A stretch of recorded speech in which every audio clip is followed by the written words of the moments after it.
The JSE All-Share Index remains low for a second straight session in line with global markets, and locally, investors await the 2023 budget speech later in the day, where the finance minister is expected to outline a plan for government to take over part of Eskom's debt.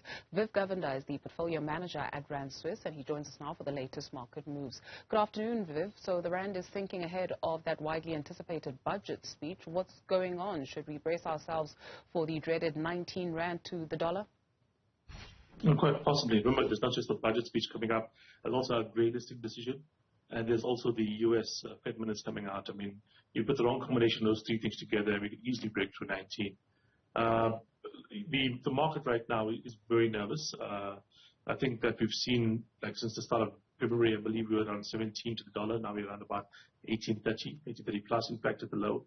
And I think that indicates, an increased level of uncertainty and distrust in basically the future of the country. The dollar is getting stronger against other currencies as well, but we are particularly weak, and we actually are weakening against things like the pound and the euro as well. So as the finance minister prepares to deliver his budget speech, what should the focus be, at least according to you? There's that debt of Eskom, and we're already seeing public or unions getting ready to protest if they do not get more than 3%. Oh, yeah. I mean, with regards to the debt from Eskom, there's almost an inevitability down the line. What's happened with the lack of supply, the level 4s, level 5s, and 6s that we're seeing right now, and possibly, fingers crossed, maybe not level 8s, is that profitable businesses, wealthy individuals are going off grid. You're seeing, the amount of money being spent by places like Pick and Pay, like ShopRite, the mines, etc., to basically try and get themselves, free or independent from Eskom is quite large, and therefore, even if, for instance, Eskom in a year or two is able to get itself back on track, there'll be a huge amount of build capacity for individuals and companies out there that's basically taking them off the grid. And generally, the people that are able to afford, their own solar, their own generators, and so on, are those that are, good customers for Eskom. Whereas places that don't afford it or can't afford it as much are places that can't really afford to actually pay Eskom as well, or are unwilling to pay Eskom. So the client base or the customer base of Eskom is going to shift more towards non-paying customers, if we could put it that way, which is going to make its future viability even more difficult.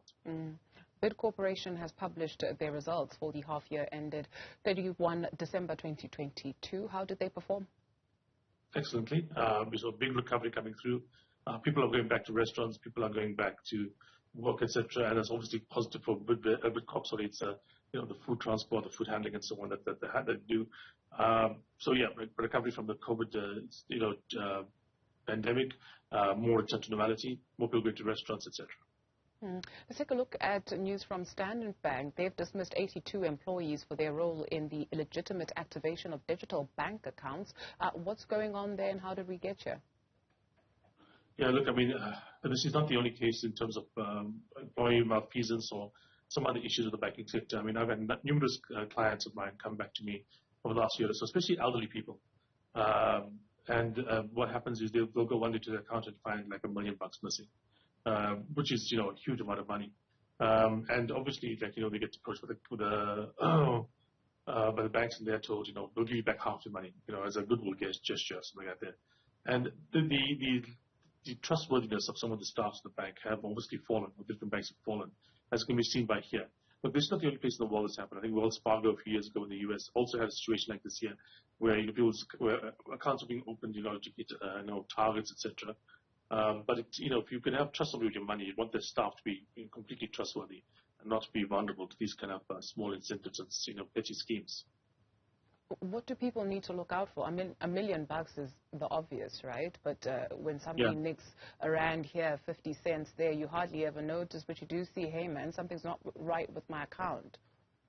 Yeah, the OTP stuff, be very careful with the OTP. That's what I found. People that got their money back, their full refund back, with those that never basically use that OTP number, because there's many tricks they can use to try and get to send an OTP to them. You know what I mean?